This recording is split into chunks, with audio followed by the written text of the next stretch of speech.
Hello, আসসালামু আলাইকুম। Myself Rabia Aktarullah. Welcome to my another blog.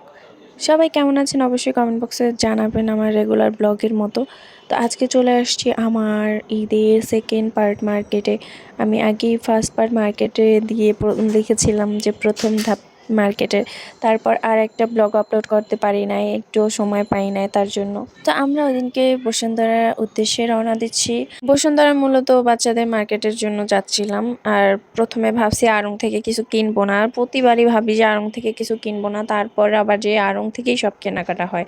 কারণ বাচ্চারা যেহেতু ওই হাইফাই জামা আমার মনে হয় ওদের ক্যারি করতে কষ্ট হয়, আমি সেই জন্য মনে করি আড়ংয়ের কাপড়গুলো মানুষ তেনা তেনা বলে, তারপরও আড়ংয়ের জামা পরতে অনেক আরাম লাগে, সফট আছে, এই জন্য হচ্ছে বাচ্চাদের জন্য পারফেক্ট হয়। তাই লাস্ট পর্যন্ত যাই ওইখান থেকেই কেনা হয়ে যায়।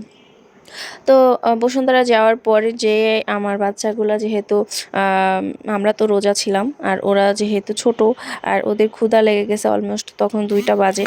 তাই এখান থেকে কিছু রাইস নিয়ে ওদেরকে আমি খাওয়ানো শুরু করলাম ওইখানেই। আর ওদের ওর চাচুর আবার কিছু কাজ ছিল, ওরা আবার সেই কাজগুলো করতেছিল। ওই টাইমটুকুতে আমরা বাবুদের খাওয়াচ্ছিলাম। তো খাওয়ানোর পর আমরা হচ্ছে যে টুকিটাকি ঘুরলাম। ঘোরার পর দেখতেছি যে কিছুই তেমন পছন্দ হয় না, মানে অর্ধেক টাইম শেষ, সারাদিন চলে গেছে, আমরা কিছুই কিনতে পারি না। তারপরে আমরা উপরে চলে গেছি, উপরে মানে টপ ফ্লোরে, যে আমরা ইফতারিটা কমপ্লিট করে দেন আমরা গেছিলাম আড়ংয়ে যাওয়ার পর বাচ্চাদের সব জামা কাপড় কেনাকাটার পরই রাত অনেক বেজে গেছে। তারপর আমরা বাসায় রওনা দিছি। আর এখন ভিডিওগুলো আপনাদের সামনে তুলে ধরবো। আর আমার আজকের ভিডিওর বিস্তারিত এই পর্যন্তই, সামনে দেখতে থাকুন। আর ভালো লাগলে কমেন্ট বক্সে অবশ্যই আপনার মূল্যবান মন্তব্য রেখে যাবেন।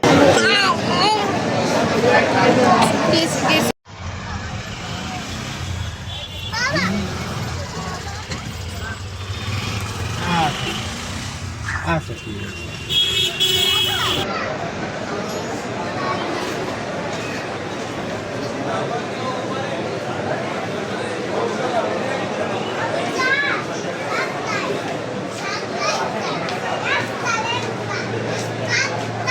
কতক্ষণ লাগবে?